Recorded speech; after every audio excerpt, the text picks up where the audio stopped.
Hold position for traffic, American 1412.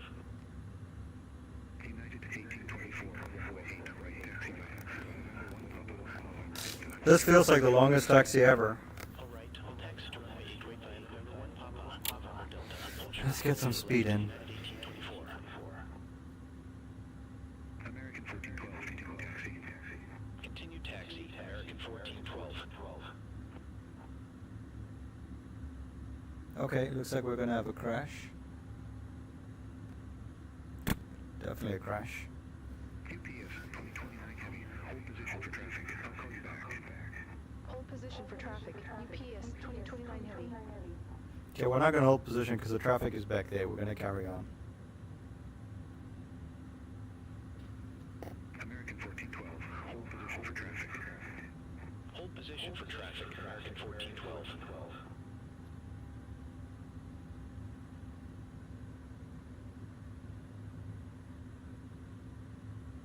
American 1412, continue taxi. Continue taxi, American 1412. FedEx 1701 heavy, cross runway 8 left to Delta. Continue taxi via Delta, November Bravo Alpha. Cross runway 8 left to Delta. Continue taxi via Delta, November Bravo Alpha. FedEx 1701 heavy. Ah, so maybe that's why I was asked to hold. Because there's now a FedEx in our way.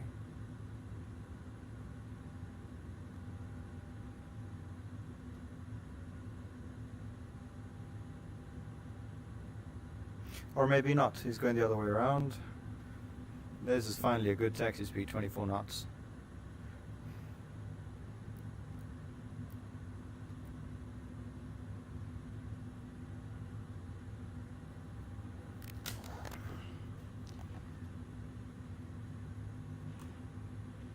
Let's take a look once again at our November, Charlie, and Alpha.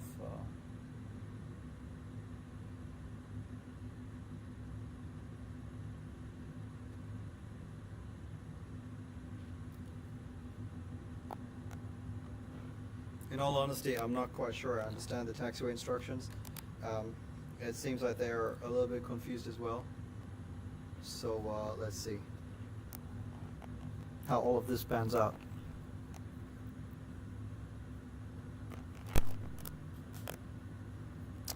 If you were following on YouTube or Twitch, I do have to apologize. It seems to be quite messy getting things on the stream, so I haven't obviously I haven't streamed all that much, and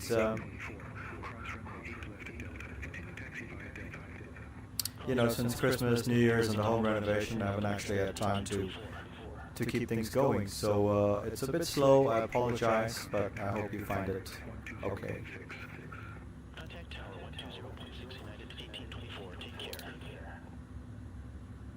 As much as Continue taxi. UPS 2029 heavy. As much as I like Beyond, excuse me. Over to tower 120.6 UPS 2029 heavy. As much as I like Beyond ATC, there are obvious, I guess we could call them problems.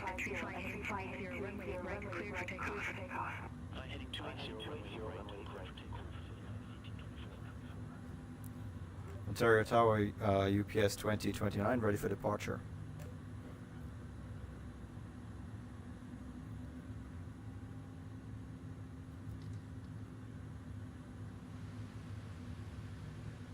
Okay, I'll stop here so we're not stuck on a turn. So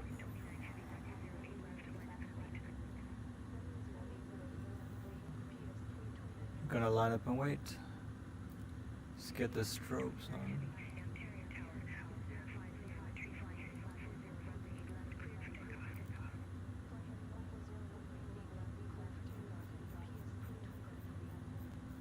Okay, after takeoff, heading 140.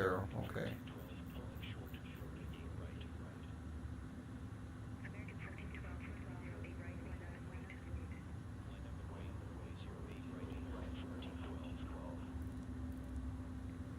Tara.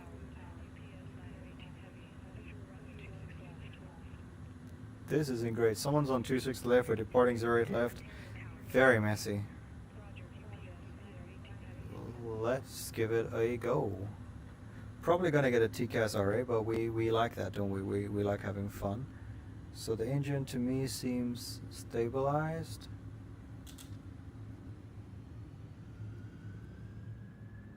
And let's go.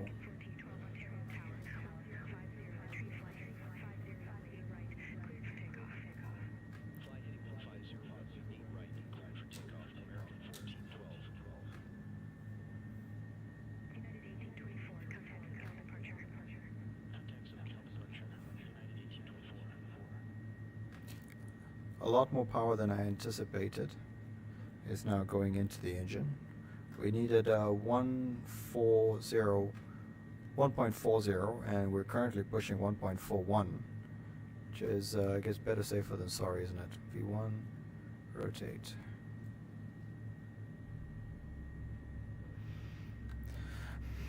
Let's go up to 12 degrees of pitch, maybe 15. Get the gear up.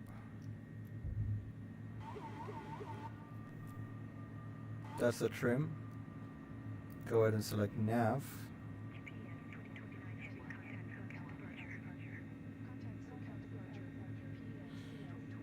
And let's keep the speed going.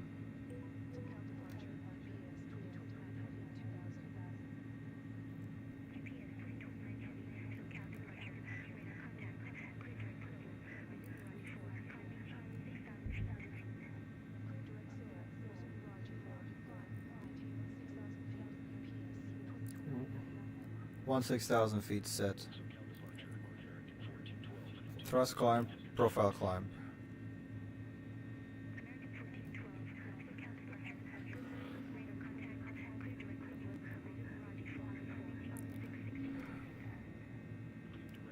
Okay, let's go ahead and get the autopilot on. And I need to find the right that says climb. Yes. And let's get the flaps up. Alright. There's another traffic right there. We are now flying over SoCal. Honestly, I'm just glad that all of that departure stuff is over. Because in all honesty, that didn't go the way I wanted. So that's my TCAS going nuts.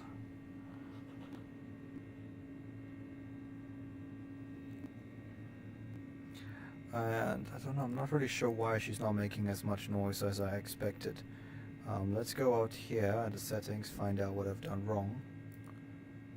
Settings, sim brief, passengers and cargo, system sounds here. Let's get that up, and that's fine. 160, we are approaching Soho.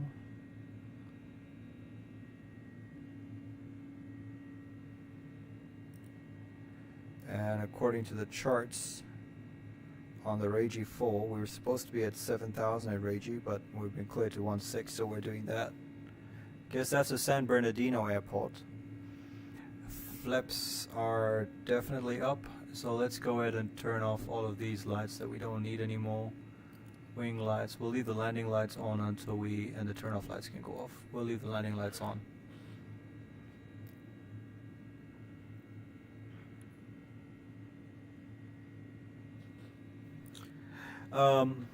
Obviously this aircraft is a little bit more difficult to fly than I anticipated. It wasn't so much as a get in and get going. In terms of system fidelity, a lot of the things are very similar to modern aircraft. I mean, it is a modern aircraft. Nevertheless, there was a decent amount of difficulty getting it going. I'll keep the speed at 250 knots until we turn around past Regi, just so we can get a little bit better on a better rate of climb. So thrust speed, nav, let's see the FMA, flight director, and command 1. We're supposed to be off at 12:40, I think. What time is it now in SoCal? 13:40. Great. So an hour behind schedule. is when we finally managed to get roughly airborne. So I do believe we also pushed about 20 minutes late, took forever to taxi. So yeah.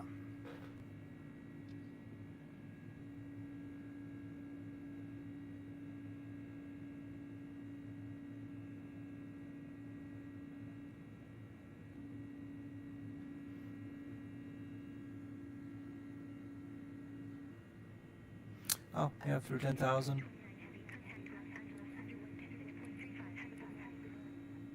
And I'll let my colleagues go. We can go back to profile. She's accelerating at 325 knots.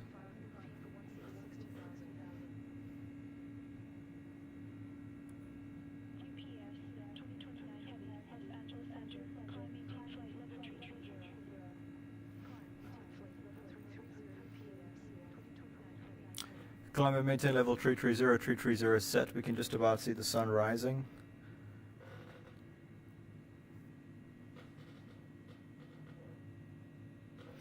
We don't need continuous relight anymore, do we? That's part of the flow, I guess.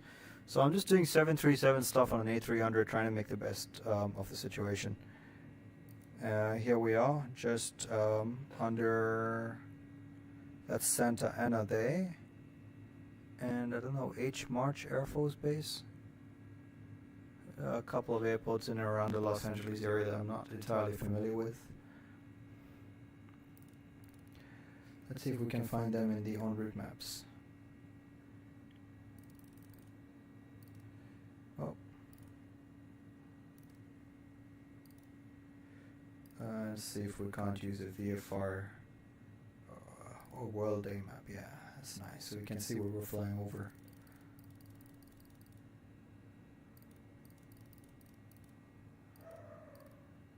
Oh, nice. Looks like we're turning in towards Palm Springs.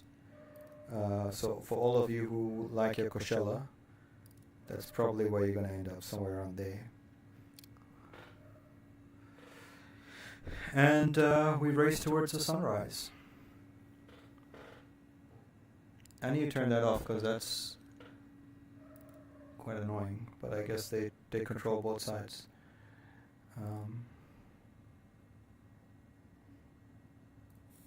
Massa down there.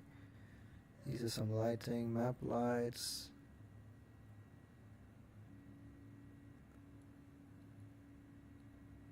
Console lights.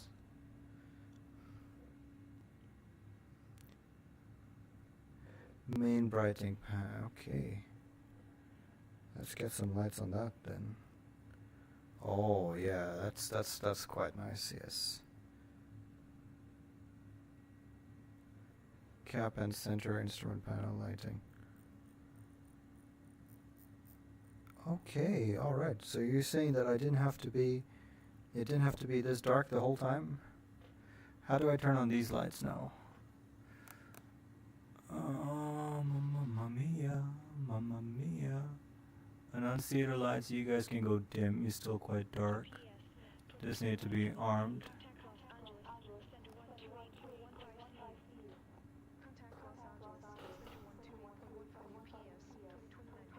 These are brightnesses on the displays.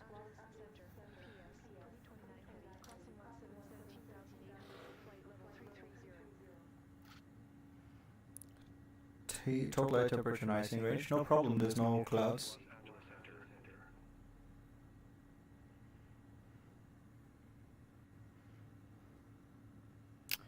I need to find a way to put this up. Alright folks, I think let's go and stand it here. 1013 to pull to make it standard. That's there, and it's linked, so standard there. Alright guys, I am going to go off VR,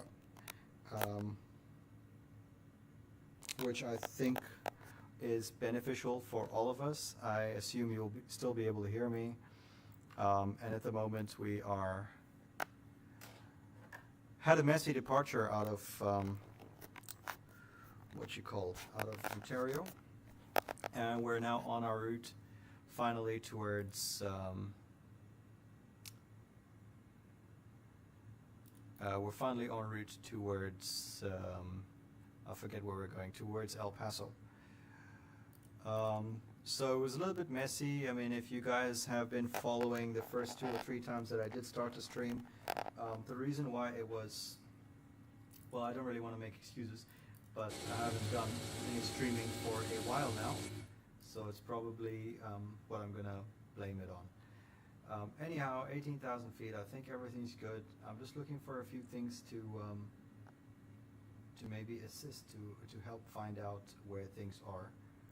And I'm just going to go ahead and switch back towards my headsets, and that way we'll be able to chat a little bit cleaner.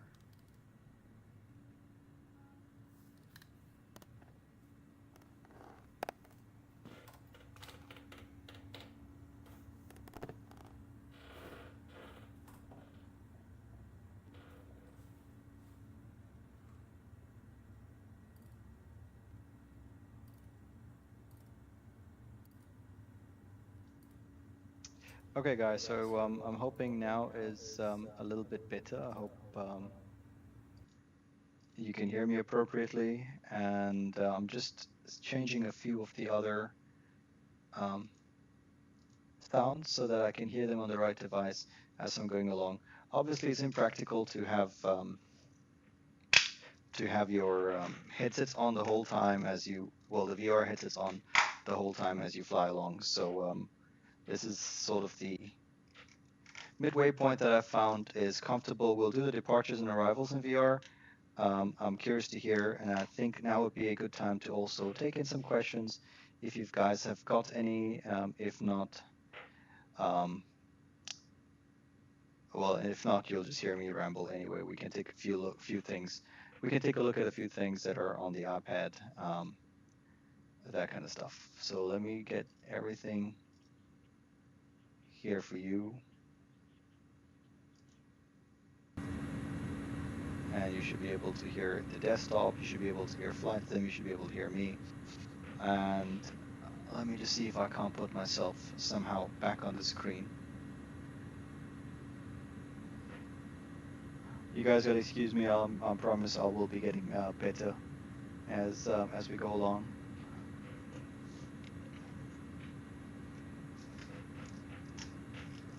And yep, that's connected. Let's take a look at myself. Very nice. Okay. And the last one. All right, guys. We hope you've enjoyed that departure out of Ontario. And it's not that long of a flight, just an hour and 20 minutes. And obviously, because of all the VR switching back and forth, it hasn't quite helped us. We're UPS 2029, and we haven't been flying for long. And I'm pretty sure we'll start our descent also pretty quickly. So it's not that long of a flight. What we can do is I'll find a way to maybe connect up my iPad, and how that's going to help us is you're going to be able to see what I look at while we're planning the arrival. Obviously, we've got the Lido charts available on the EFB here from the iniBuilds Airbus A300, which we can switch to Navigraph as well, but I actually am a fan of the iniBuilds, of the Lido charts, so we're going to leave that as like a second reference. We can go ahead and take a look at the Navigraph stuff as well. No smoking on, you know what? Smoke. We don't have any lithium-ion batteries. Enjoy yourself, ladies and gents. And I'm just looking also for a couple of lights that would have helped me, I guess, on the departure. I'm looking for something that, let's add some floodlights here. Yeah. And the ACP, I think, sorry, not the ACP, the FCU, I think it's pretty good. So we're just about to reach Meatball, which is the end of our arrival, of our departure, sorry, and we're at 250, not too long to go here. According to a flight plan, we should be at El Paso at about 14:52, and that's just about an hour and 2 minutes. So what I'm gonna do is I'm gonna grab myself a cup of coffee shortly, and I'm gonna set up for the arrival. I'll get my iPad sorted out so that you can see what I see when we do the iPad stuff, and just gonna ask you for a couple seconds of your time while I leave you away. Enjoy the view, and I'll be right back.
Hey guys, thanks for sticking around.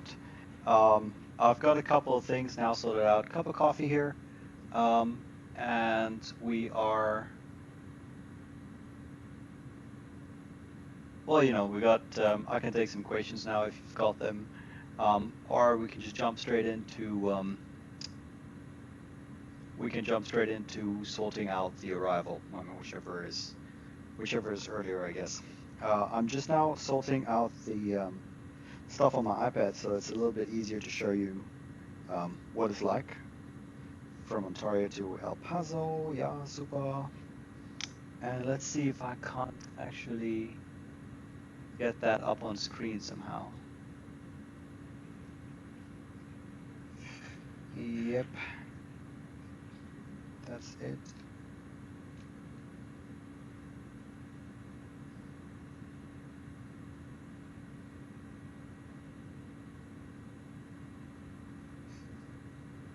Well, that should have worked. It did work yesterday.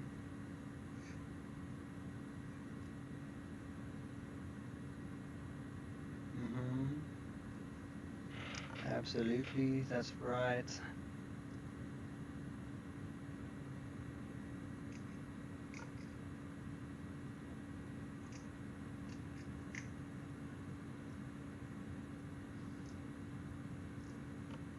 Yeah, so what I'm trying to do is I'm trying to use a video capture to show you what I'm doing and how I'm doing it. Um, Worked fine yesterday.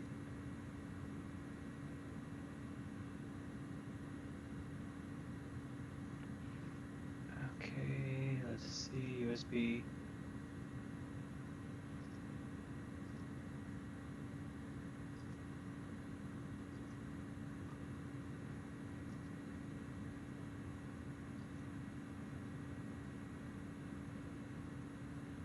Okay, I guess we're gonna have to go back to the old school method of just wasting money to try to get things on stream.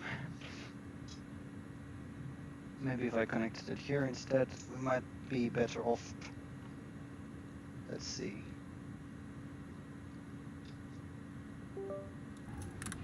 Oh yeah, that seems to have done the trick. I heard a clink. And what about you, iPad? What do you think?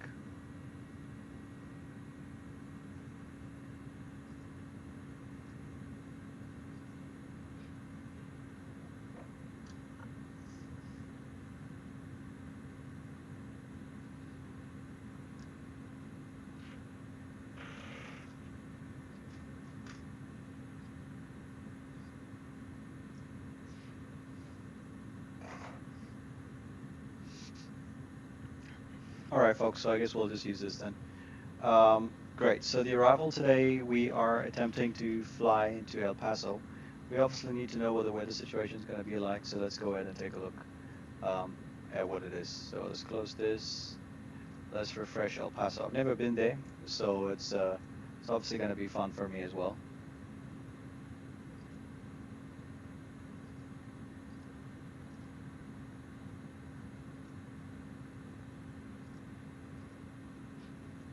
So let's see.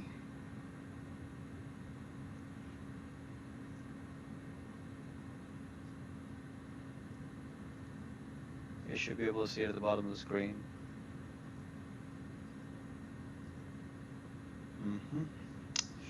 And it's going to come up any second now.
Okay, so it's not my lucky day, obviously. A lot of things are going wrong, so let's just use this.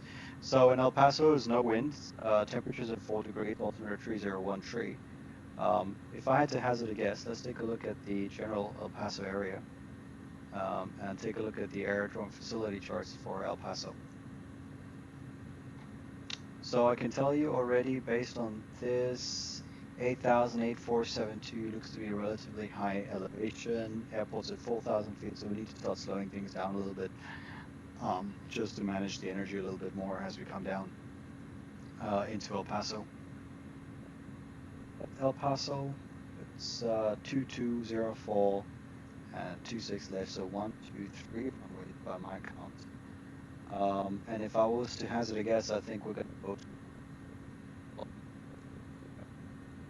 Juliet 9. In terms of what's managed, it's quite close to the Mexican border here, right there, which means that there's a pretty decent chance that this arrival will be managed by somebody else. We're going to end up seeing arrival to runway 22, just so everything stays on one side. The arrivals as well, and we also got to take into account that will work for people going to the terminal as well. They land on 22, they exit on Delta straight to terminal. If they were departing, they take Juliet down. Same for us cargo guys, we'll take Hotel Juliet back. So to me it seems like a decent guess to assume that 12 is going to be the runway use.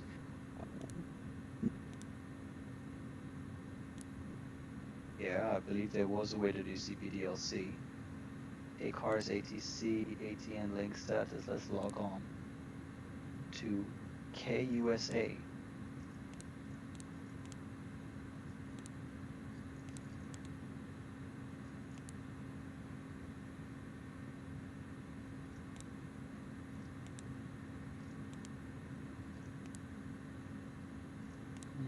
AOC, weather ATIS, Kelp. Oops. Sorry about that, folks. I guess it didn't stick on as well as I assumed it would. Good Lord. I have a lot of things to sort out before my next stream. So the ATIS is not available, it says. Okay.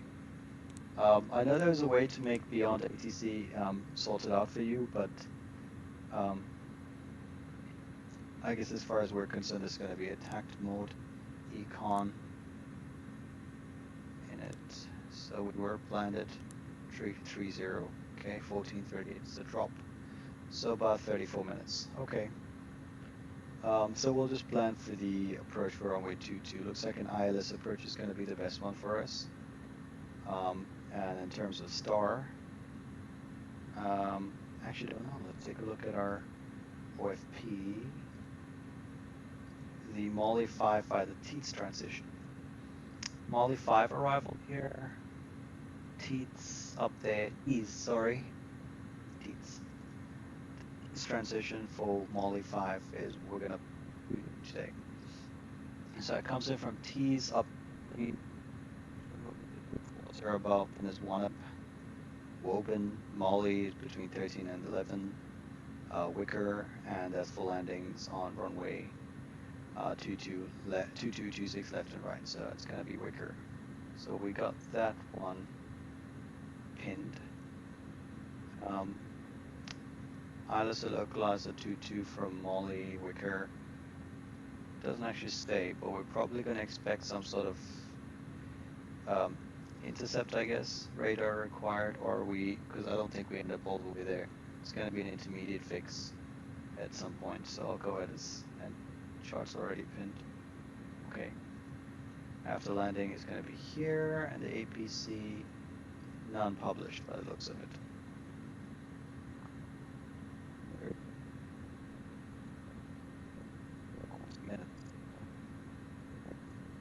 Only 5 arrival. The bottom of it says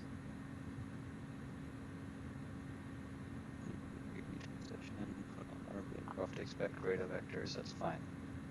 Yeah, it looks like it's going to be vectors, so at the end we're going to end up on some vectors.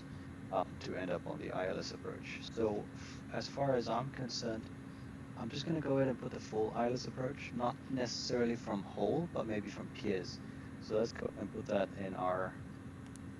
um, in our plan here. Star, the Molly 5 arrival, the T's transition, the ILS 22. I'm going to go ahead and select whole, Molly 5, T's. That's all in there. Let's insert. Good. So all of that's there. At the end is going to be wicker, and technically I need to be on heading after that, but this is already gone ahead and self-sequenced the flight plan for us. Sunrise over America. Profile, auto thrust, everything's good. We'll use Cat 1 obviously, and that's going to be 4150, requires half a mile of visibility. And I don't know, 2,400 R, I think that might be feet.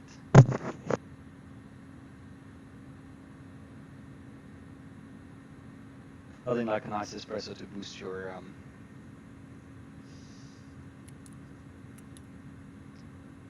decision height. Oh, I don't want a decision height, I want an altitude. So I think that needs to be in here then. Yeah, so we'll do a config 1520 landing, and the MPA is going to be 4150 as discussed. Nice. There's a switch, a toggle there that I need to click for 1520. Mustn't forget, I think a low auto brakes is going to be quite okay for this flight. And yeah, that's all sorted out.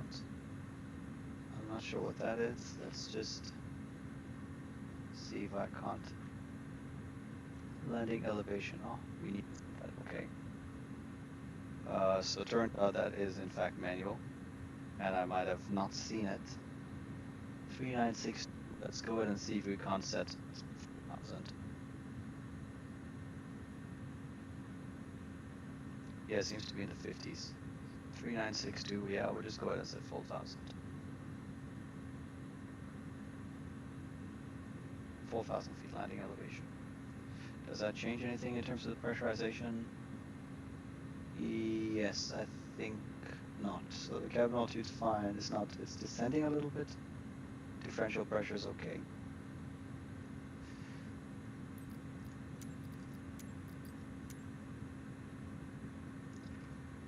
All right, let's see what we got in terms of, let's see if anyone's actually texting us to see if there's any questions, maybe some suggestions. By the looks of it, no. But, well, let's keep our chin up. No questions, no suggestions. Great. Well, while we fly around, let's see if we can't find a way to get the iPad content up. Dear iPad.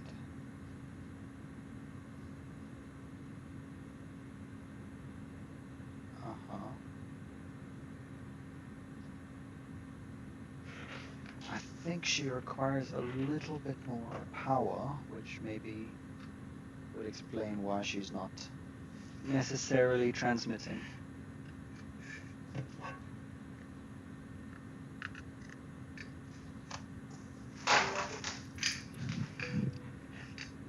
Let's give it a go now. There we go.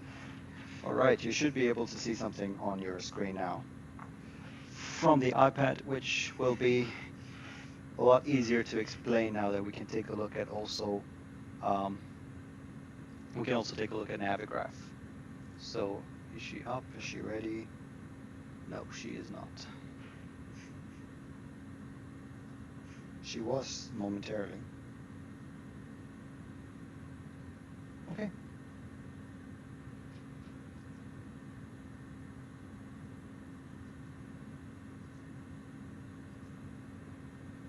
Transmitting.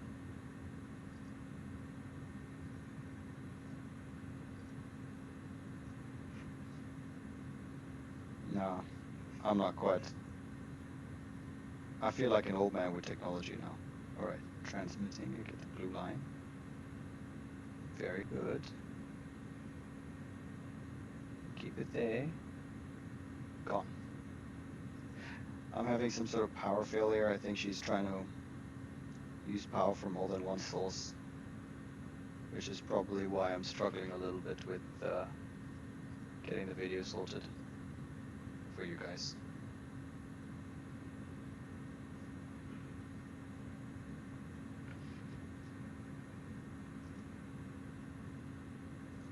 Well, if it comes on, you'll see it. If not, it'll be for another day.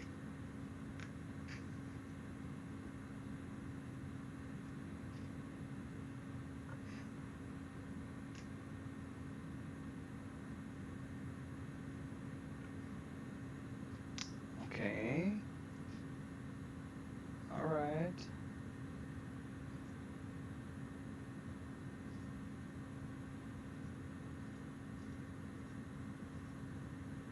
How now? No. Okay, guys, so I'm just gonna have to tell you what I see here on Navigraph. According to Navigraph, the real-world airport in El Paso is using visual approaches for 22, 26 left, departing 22 and 26 left. So I think a visual approach for 22 left is ideal. However, if they give us 26 left as well, it's fine. 26 right is not desirable. Taxiway Hotel is closed. Juliet is closed between Romeo and runway 8 right. So Juliet between Romeo and 8 right. Wait, that doesn't make sense.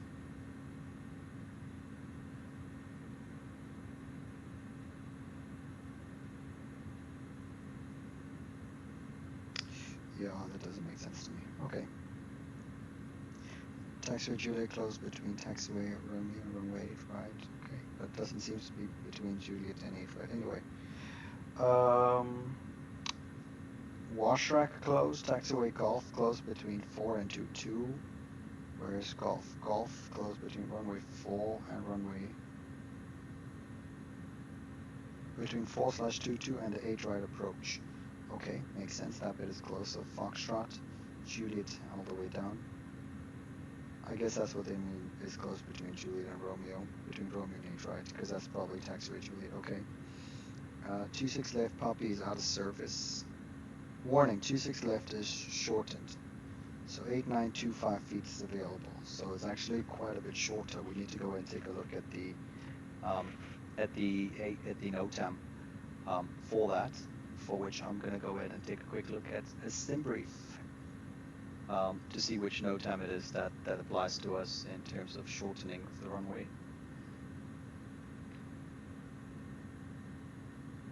Mm-hmm.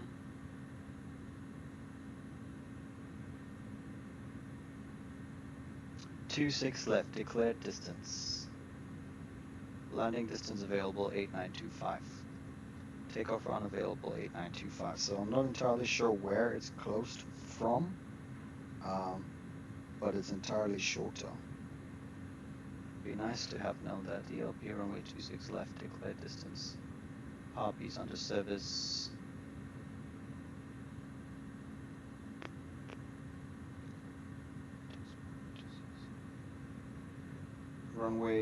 Taxiway Romeo is work in progress. Yeah.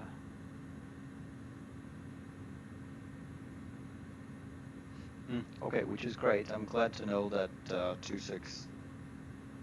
Oh, sorry, it's 26 left. Disregard. It's not even important for us. We're using runway 22, and we will request runway 22. So it's not a problem for our arrivals day.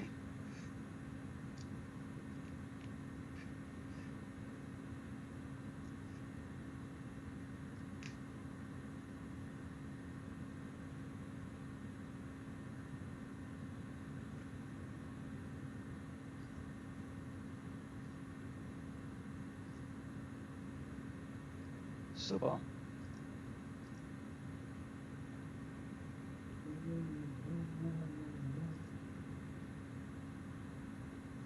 Very good. So for that, for most of it, we are now prepared for the arrival.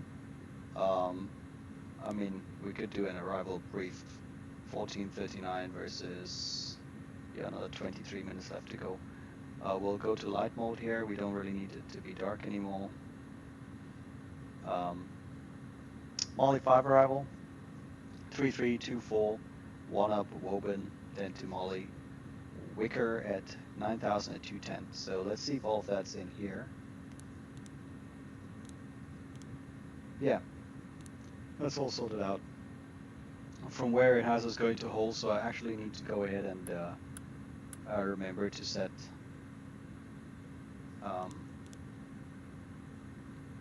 radar vectors technically, so we'll just maintain the heading after Wicker, and most likely we're going to end up at Fisby. So it's going to take away a few of my trek miles, so we got to be prepared for that as well. On the progress page, we can go ahead and select El Paso, Kilo Echo Lima, Papa runway 22, which is where we want to land, and set that up. Cruising at 33.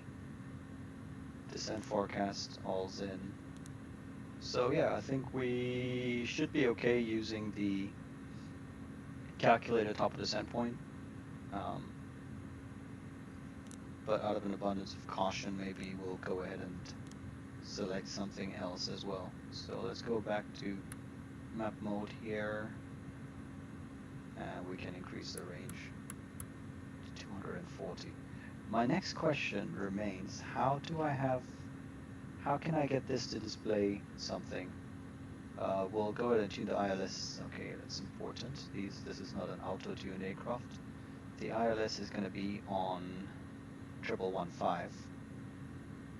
1115 with an inbound course of 222. Let's go to Z222 here as well.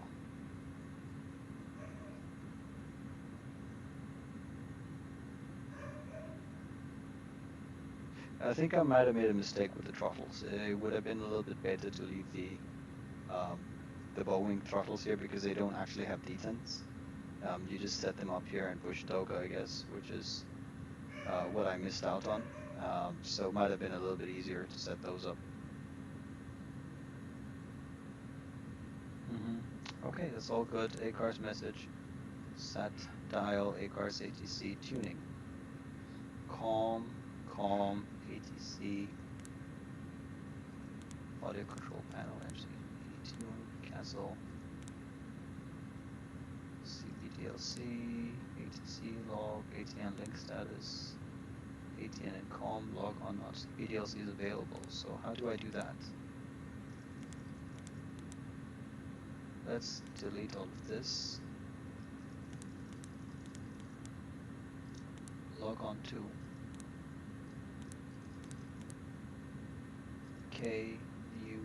KUSA.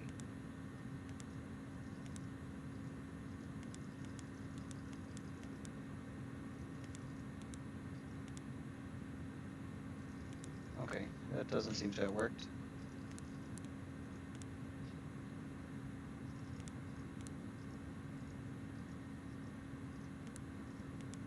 Honestly, at this point, I'm just pushing a lot of buttons to see if there's no way I can't tune the VORs somehow. This is obviously the ATIS frequencies.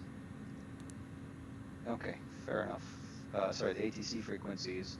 So what I'm going to do momentarily is align the heading bug and go on heading select temporarily. Then here I'm going to go on VOR on both sides and tune in the El Paso VOR, which is 115.2. It's not co-located with the fields, but it should give me at least some form of DME reading to help me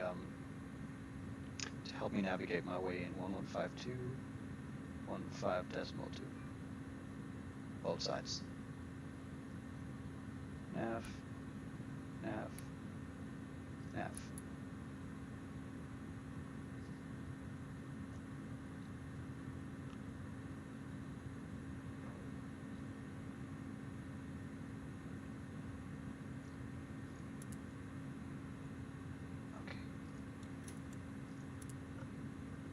So the reason that keeps going back up is because there's no off position here on my hardware, so it keeps resetting itself, I suppose.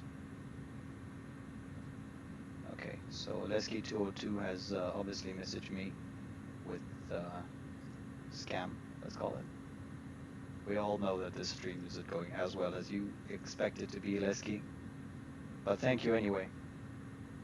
So if you're confused because you're following me on YouTube, that's something that came up on Twitch.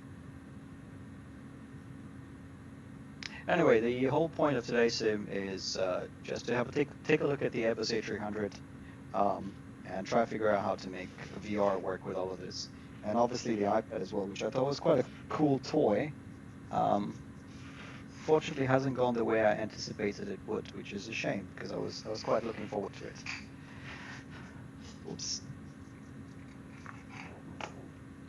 Let's give it another go. Let's call it the last shot. Okay. She has connected.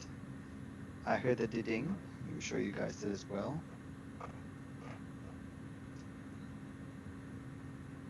Okay. I see a connection symbol here on the iPad. And maybe we have it. Once again, we do not.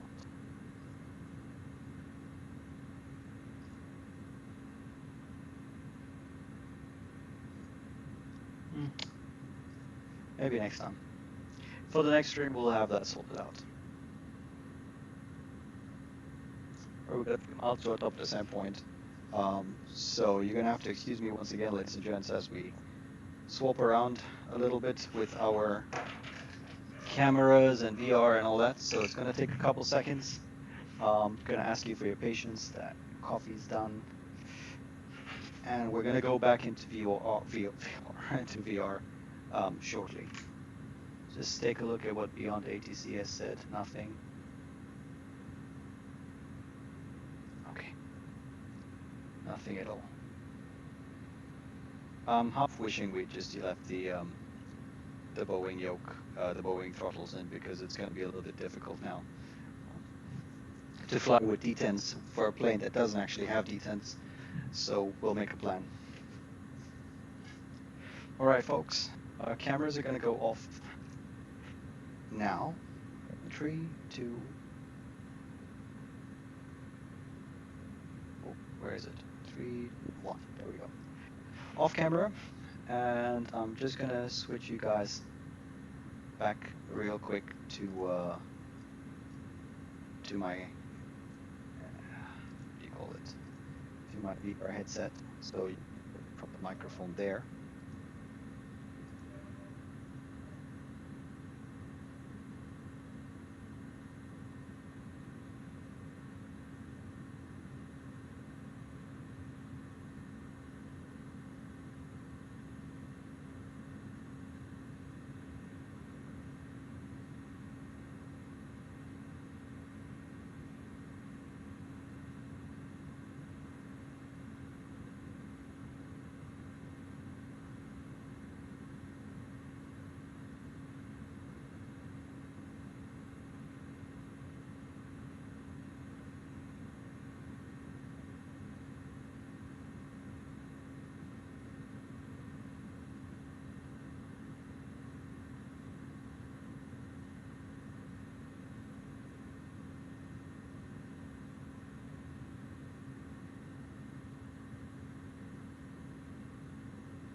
Alright guys, I wonder if you can hear me again.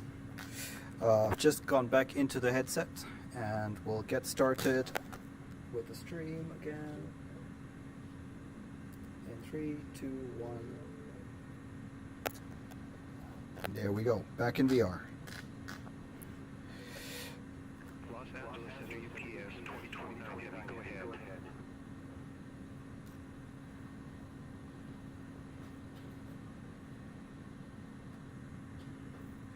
Alright, back in the airplane.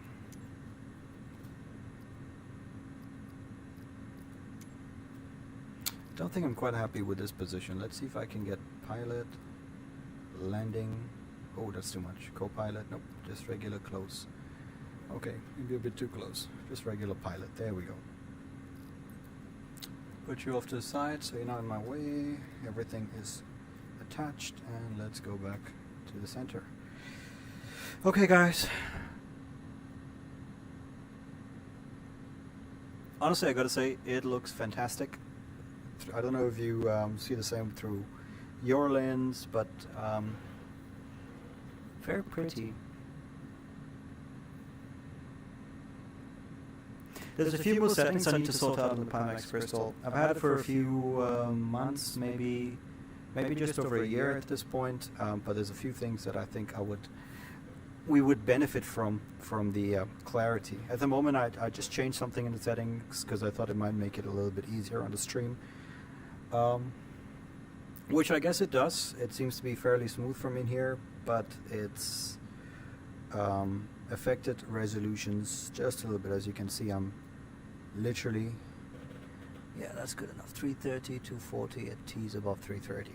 So we're just about to start the descent once more. I'm going to go ahead and put this back on down, low brakes, and T's level 330 or above.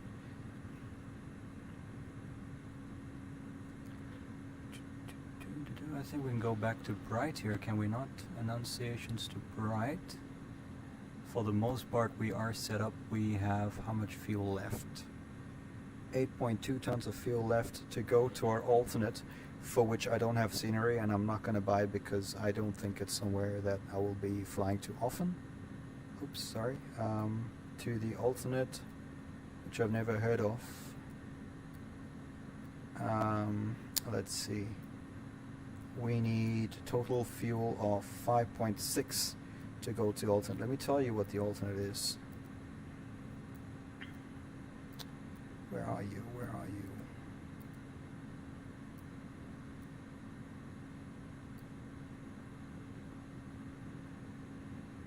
Huh, shouldn't it be up here somewhere?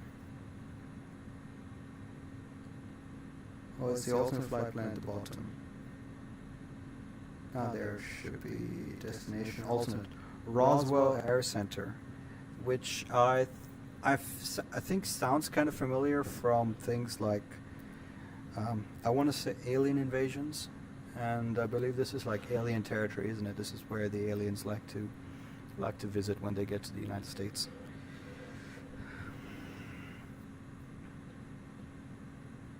If you are in El Paso, Texas, or Ciudad Juarez, I think it was on the other side, in the Mexican border, and you're joining in on the stream, welcome. I'm bringing you your cargo. It's slightly late, so your package is going to arrive, well, almost on time. We'll leave it up to the others to sort it out for us. We are just about to commence descent. 1439 versus 1430, so another 10 minutes of flying around looking at things. Well, I think I can tell you a little bit about the A300. I mean, what I know. Haven't seen a lot of them around. I mean, that's a lie. I do see. Oops. Okay, no need to panic. This happens all the time. Autopilot back on. I just seem to have knocked the yoke. So, A300s, I believe they came by sometime in the 1980s. And they were, if I'm not mistaken, the first wide-body aircraft with 2 engines. I think everything else that competed with it, like the MD-11s, DC-10s maybe, all had 3 engines. So these guys were the first ones. I believe they were essentially designed to be sort of like regional flying, and eventually they came up with the A300 600R, which is sort of like extended range kind of model. And they were quite popular, I think, until the mid-90s, early 2000s. You'll still see them flying around in Iran a lot. A lot of the airlines from there seem to have gotten their hands on the A300s as part of the sanctions, and they keep them flying. So if you wanted to fly on an A300, you'll need to find your way to Iran. I think Iran Air Tour, Iran Air, Mahan Air, all these guys still fly them around. You'll see them kind of often operating flights between Iran and Iraq, maybe to Saudi Arabia for a pilgrimage. and flights to Istanbul as well. You'll find the A300s. I've seen some of the reviews on YouTube, and it seems like they take pretty good care of them. So I think you'll be in good hands if you do decide to fly an A300. So another interesting thing is obviously, I believe this is the only Airbus with the yoke, as you see in front of you. After the A300, everybody moved to side sticks. The throttles are, for me at least, a little bit weird. I don't see any detents on them. I don't think they have detents, but they still have the sort of look of the Airbus throttles, which is why I decided to use my Airbus hardware, but I'm wishing that I didn't have the detents after all, which also explains why our takeoff power was not exactly perfect. As you can see there, at the moment we've got climb power set. Let me go ahead and set that back to cruise, but if I go to auto, it should take care of it anyway. What's gonna happen next?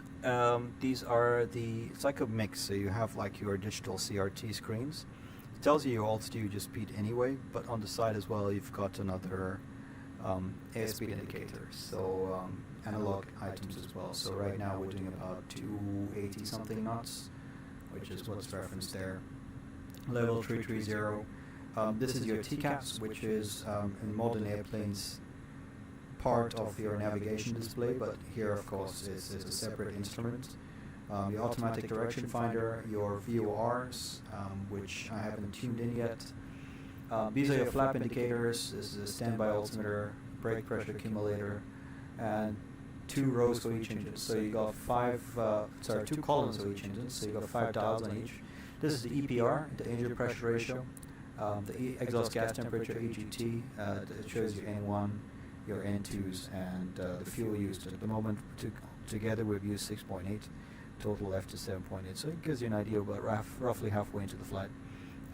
That is your, I don't know what that's called, but essentially that manages your thrust management, I guess, something.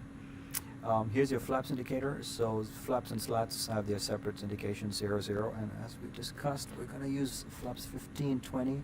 So we need to switch to GPWS for that, so 15 to 20. So interesting thing that we departed out of Ontario with no flaps and only the slats. It's something interesting that the A300 can do, because these days I believe both flaps and slats do come out.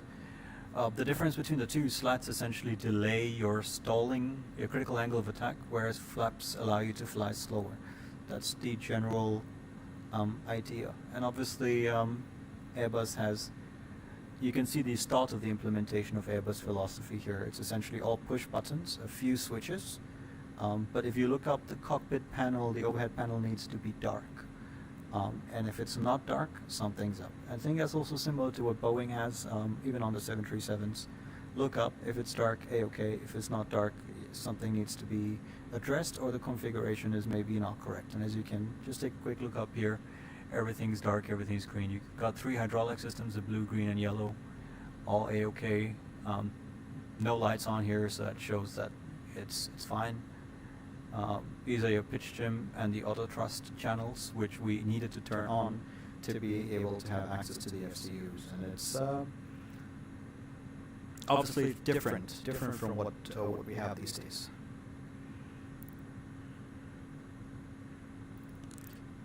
Just going to take a look and see how much longer till our descent point. We're 110 miles from El Paso, which is runway 22.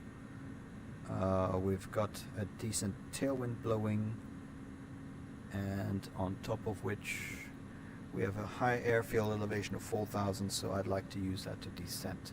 So let's request descent. Los Angeles, UPS 2029er, request descent.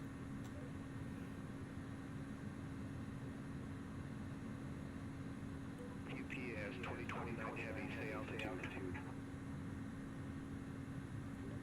Disregard UPS 2029. Okay. UPS 2029 Heavy, say altitude. Request flight level 330, UPS 2029.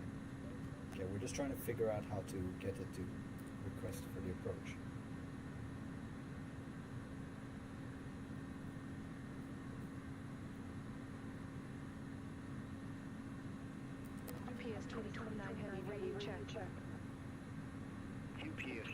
heavy, 555.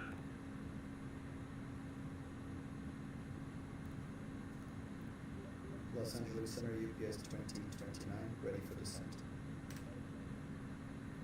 Let's see if that clears it up for you for Los Angeles. No, it doesn't seem to. UPS 2029 heavy, descent instructions are not available at this time. Okay.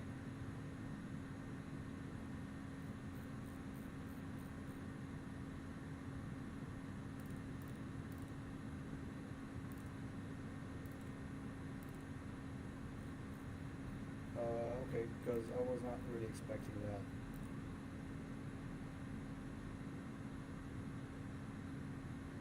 But to be fair, I don't really know what to do now. Because it's supposed to give me decent instructions at least shortly. And obviously if I don't get them, well, let's see. Well, let's give it a bit longer. Maybe it doesn't know we're here yet. 134,605. Ah, it's likely because we're on the wrong frequency.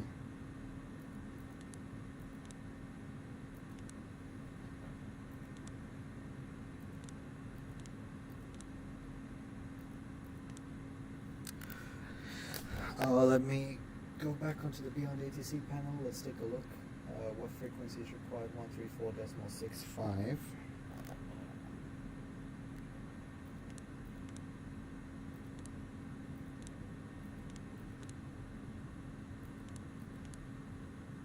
Let's swap and let's see if we can maybe now request descent.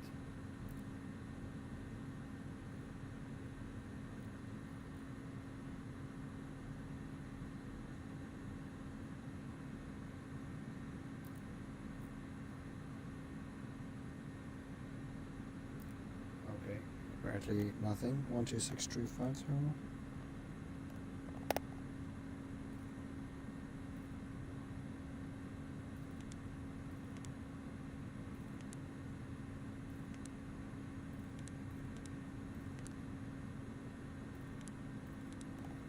Let's try this frequency.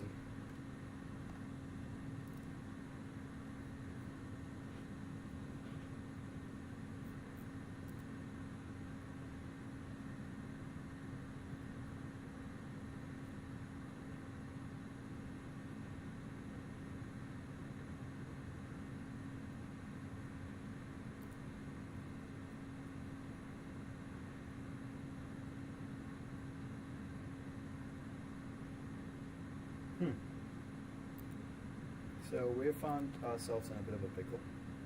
So apparently these frequencies don't exist. Which is funny because this was the last one that we were asked to contact.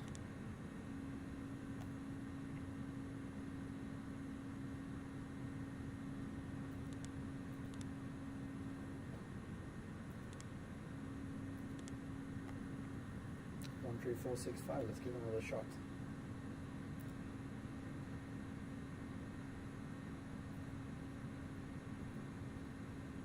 Or we need to switch to Albuquerque maybe, if I can find the frequency for Albuquerque. I think we might be with Albuquerque Center at this time. And it just, the transfer never happened. Albuquerque, URR, yep, Holmes.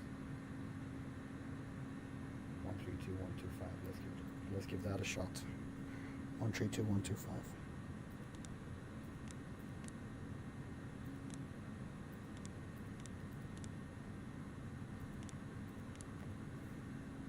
Maybe no.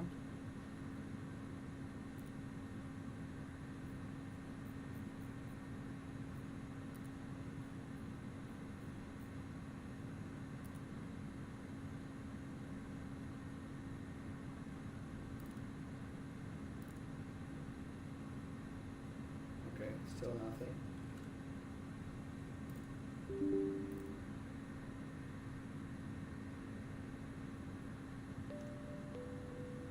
So what we're attempting to do is now restart Beyond ATC, and hopefully this time everything works out.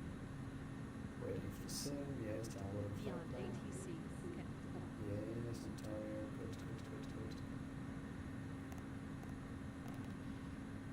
Okay, I don't think we have all that much longer to wait. So while that is sorting itself out, let's maintain here a new altitude. Let's go down to 17, 24,000 flight level change. That's a good speed, 280 knots. And let's assist with some speed brakes. Let's go! Come on, beyond ATC.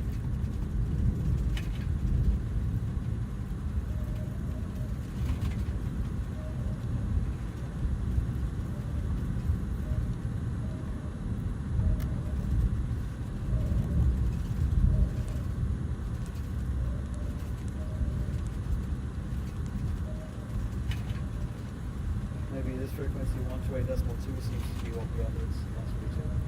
Albuquerque Center, UPS 2029 heavy, descending the long side, flight level 314. UPS 2029 heavy, transponder, squawk 3651. Squawk 3651 UPS 2029 heavy. Alright, let's do it. 3651.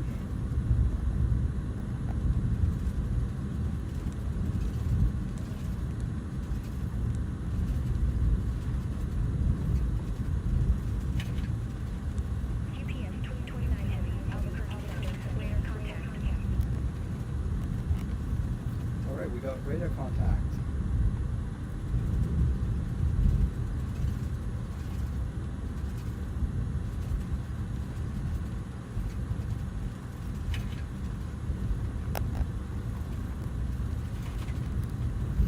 I guess that's as good as any, like, in terms of as far as clearances go, and having to have reset that. I think we might have missed a radio call out somewhere, which is probably why that happened. Let's take a look. Are we going to make it below 17? Probably not. Let's go ahead and bump the speed up to 320 knots. Let's give her a dive. Descend by the arrival, so we need to be below 17, above 14. Let's go ahead and set 14 here. Speed brake still all the way out. And I'm just going to go very quickly listen to the El Paso ATIS 120 Desperado.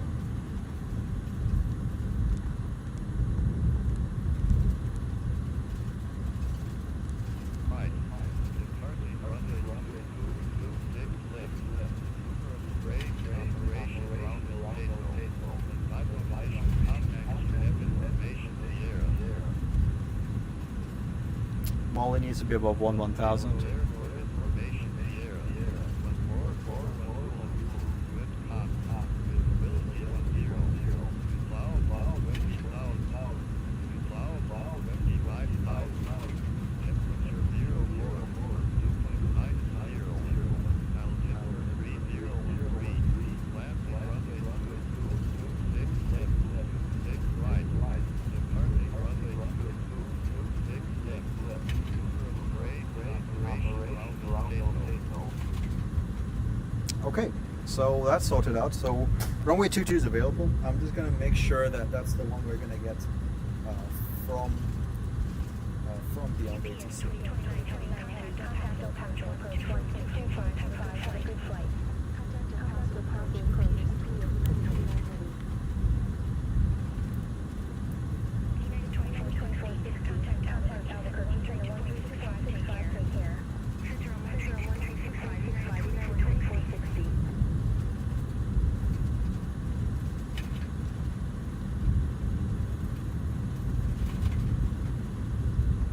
UPS 2029 heavy, request runway change. UPS 2029 heavy, you've not yet been assigned an arrival runway. We'll come back with a descent clearance closer to your top of descent.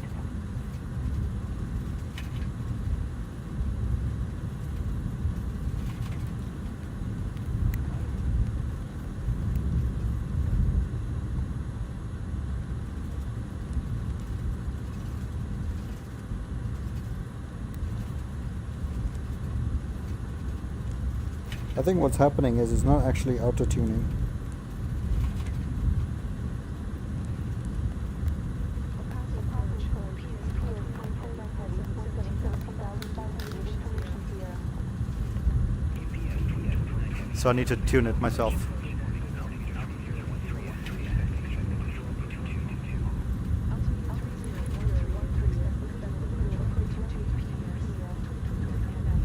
Okay, I can do the visual. Let's get the belts on. Alright, we're coming in hot. So the airport's about 4,000 feet. So 10,000 feet above is going to be 14. So here we need to be at 9 to send by the Molly. So 9,000 at Wicker for the Molly arrival at 210 knots, which we're going to have a hard time complying with.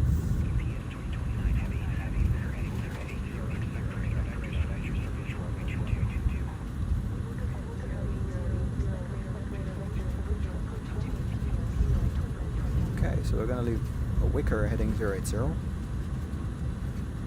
It's 10,000 feet.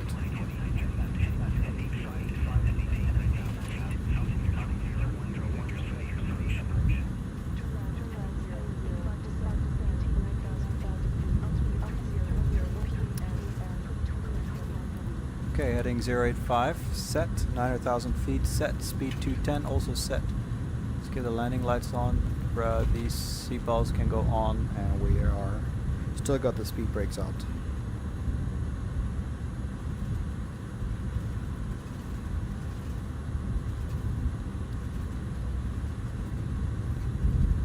And for my own peace of mind, we're going to record this arrival for a landing replay afterwards. Whoopsie.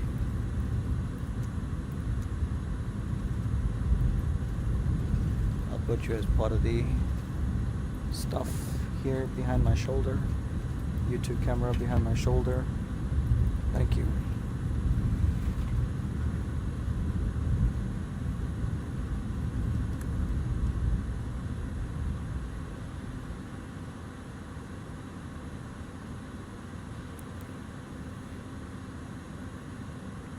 Speed brakes are in.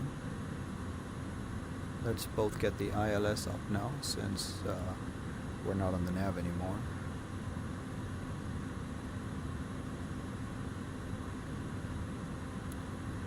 And I'll switch to the ILS blades here as well.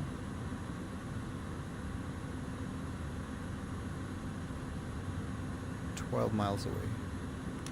Let's get the flaps out. 12 miles, I need to be at 3.6, elevation's about 4,000, so I'm still way too high for this.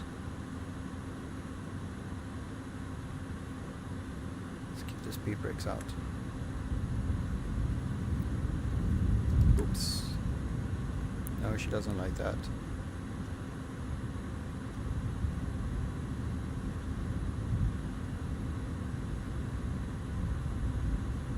We're soon at 1,000 to level. Once we get to 1,000 to level, I'll...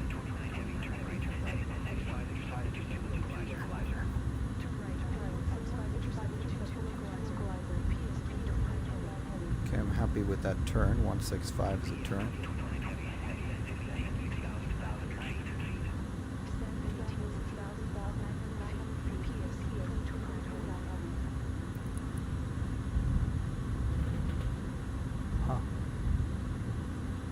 Now, how exactly do I find out this is 7,000? Let's drop the gear. I'll take another notch of flaps. Let's...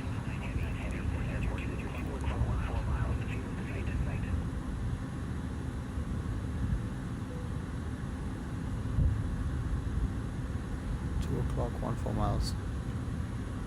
Airport in sight, UPS 2029. 4 lock only.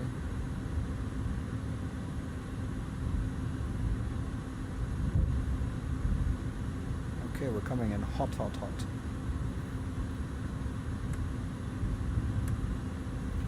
Speed alt, let's go down to 6,000. Give me a level change.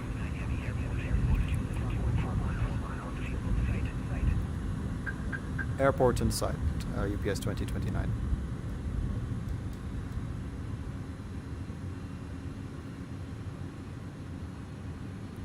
Glide slope lock, let's go ahead and set 8,000 for the mist. Bring this down as well, 180 knots.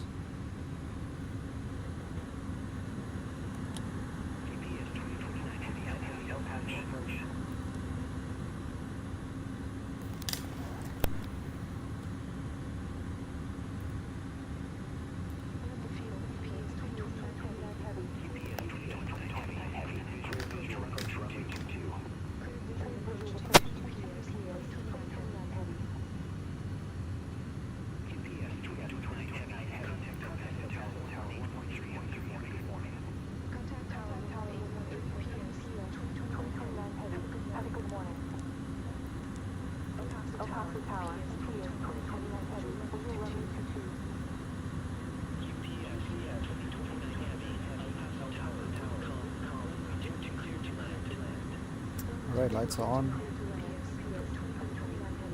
Runway 22's in sight. We said it's going to be a 15-20 landing. V approach is 149.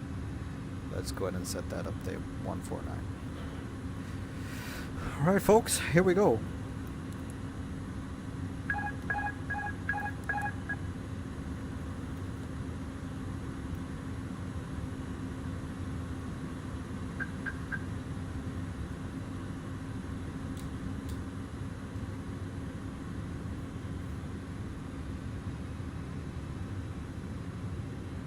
Manual thrust.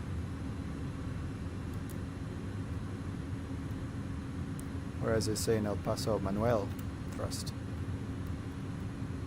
Pretty racist.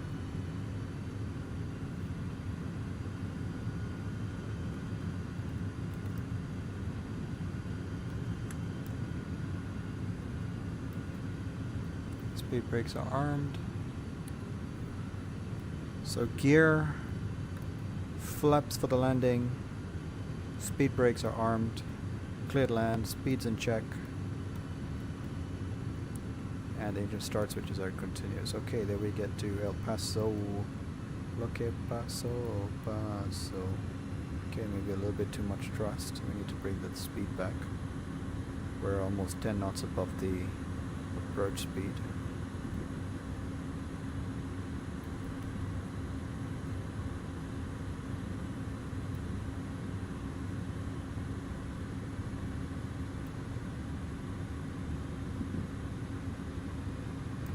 There we go. 500.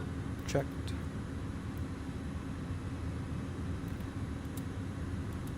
$400. Land.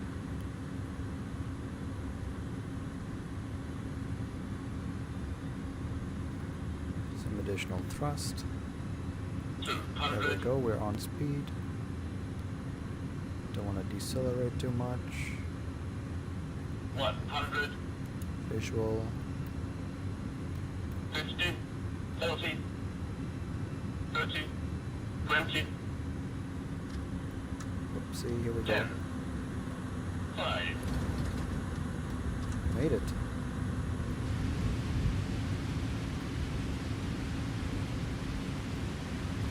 Reverses are out. Speed brakes are up.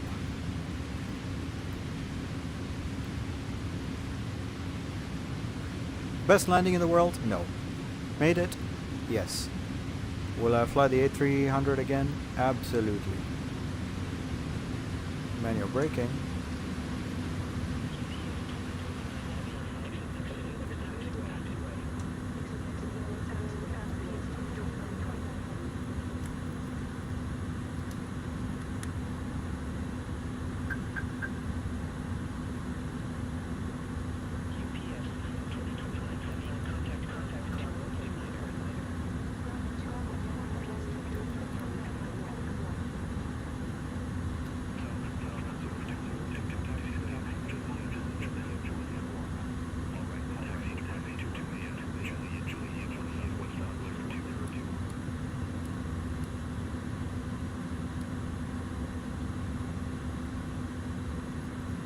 Alright, that Southwest is probably going to go ahead of me, so we can take our own sweet time here.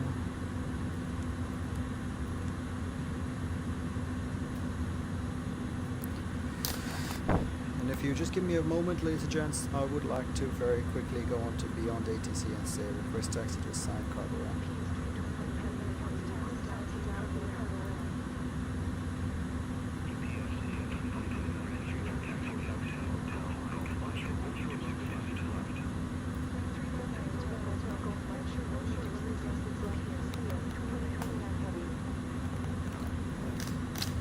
Via Hotel, Golf and Mike, okay. Brakes released.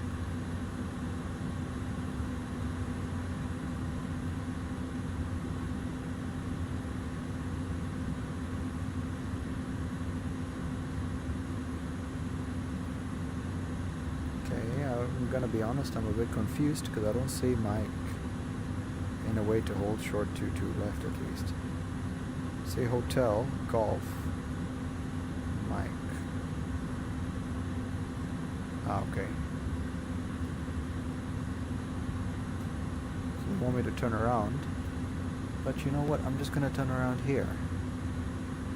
Is this compliant with air traffic instructions? No. Is it more sensible? Probably. Probably wanted us to backtrack, but didn't need to do that today.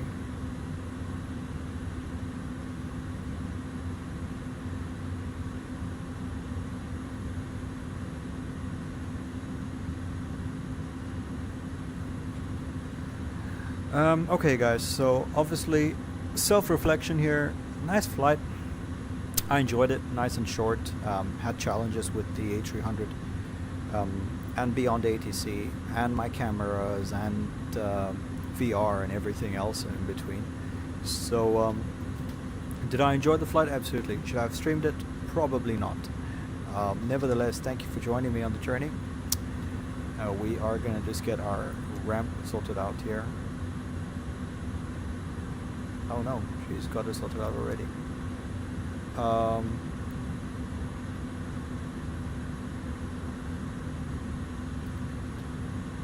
Yeah, I mean that's I guess it's just part of the fun of it, isn't it? So unfortunately today not so great, but had a good time. I think I'm pretty pleased with that landing, all things considered. Definitely a bit on the firmer side of things, I want to say, but the nose was quite high up. I think it was like 5% brake temperature high. Yep, I slammed it at the end, didn't I? Let's get the brake fans on. Yeah, because I kind of slammed it at the end. So I think for the landing itself, just because the nose was quite high, it was a little bit difficult to judge the flare. She didn't need all that much, just a light nose up was sufficient, which I overcooked a little bit, and then I had to slice the power at about 20 feet. And then she came down a bit hotter than I would have liked. But yeah, had a good time. Reverses, you know, nothing to worry about. Obviously, we didn't do anything on the star according to the plan for the star. That was because we had to get beyond ATC sorted out, and then we figured out somewhere in the middle she wasn't actually tuning. Oh, busy. But good fun. Unfortunately, there was no VATSIM ATC available today, so I was quite happy to use it. If you fly Airbus A300s, you're a lot more proficient on it. Obviously, you find the video, comment, let me know what you guys think on how I've actually operated this aircraft and what you think should be done better the next time around. I quite like it. I'd be excited to do another flight on the A300, to be honest. Now that I figured out or remember where the buttons are, it's cool. Things I'd like to know more about is the VOR.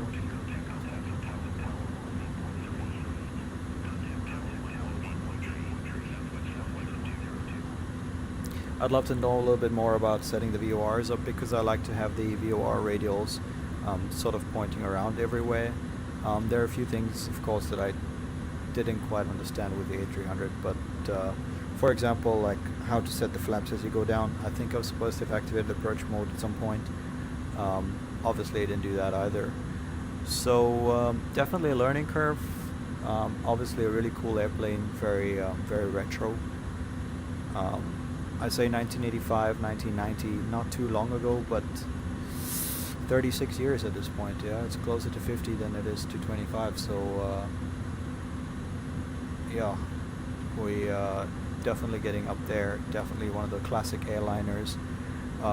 And if you were looking into flying it, it's got a sense of accomplishment to it. You know, I mean, we took off and we landed with, well, no real exceedances. Everything seemed to be okay.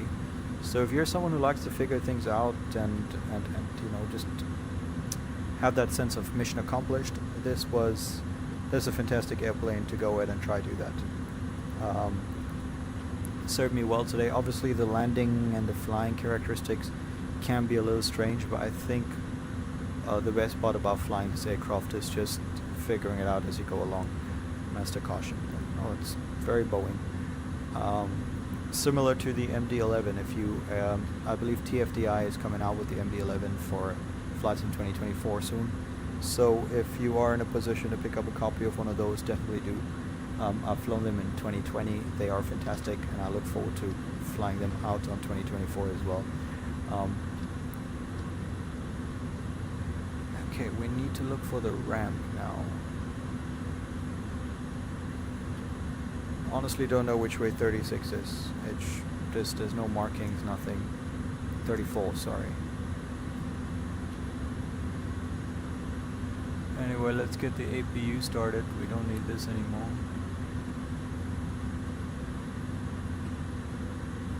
Ground speed 10 knots. We'll begin this turn.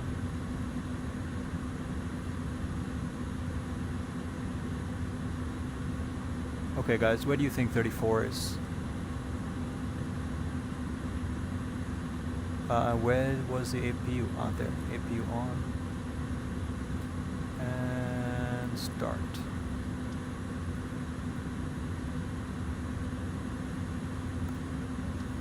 Honestly, I don't know. I don't see 34. Maybe.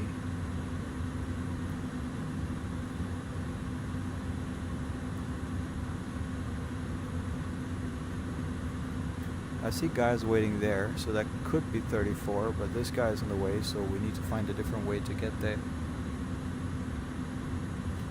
Oh, hold on, GSX will tell me. Show me the spot. Yep, that's it. How do I get there?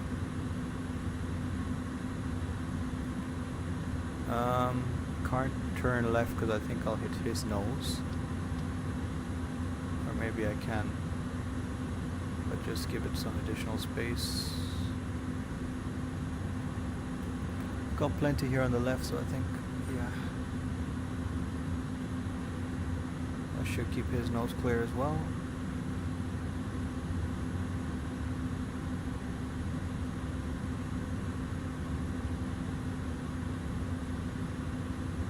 To be honest, I think he's kind of in my spot.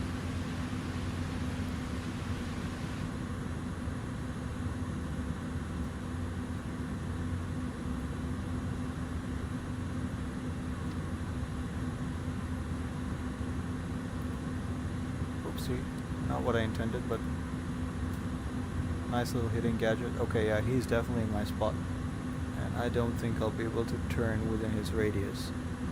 So, okay, let's pretend he's not around.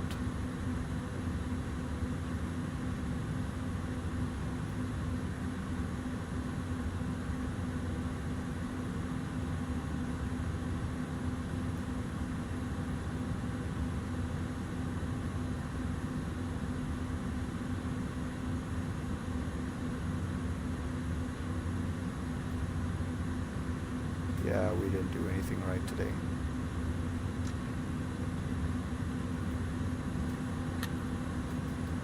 That's definitely not right. It looks pretty cool though. AP is available, running.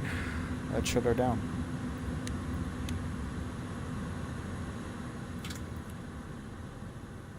AP oblique can go on. Beacon lights can go off. Let's get these pumpies off as well. 1, 2, 3, 4, 6, 7, 8. Are these pumps as well? Yep, trim tank pumps can go off. We don't need the probes anymore. APU's available. Good, good, good, good. Beacon, taxis. Flaps are up. Master caution. No worries. And we can go ahead and chock the aircraft. Parking brake released.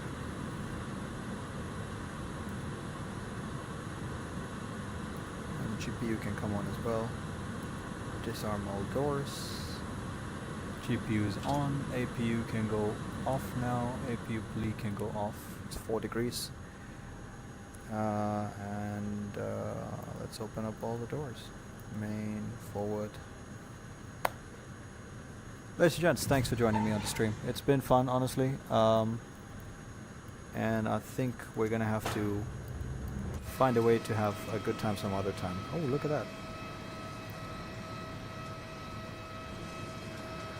So here we are in El Paso. Obviously, I don't think I hit the guy, but I was supposed to park more where he's parked.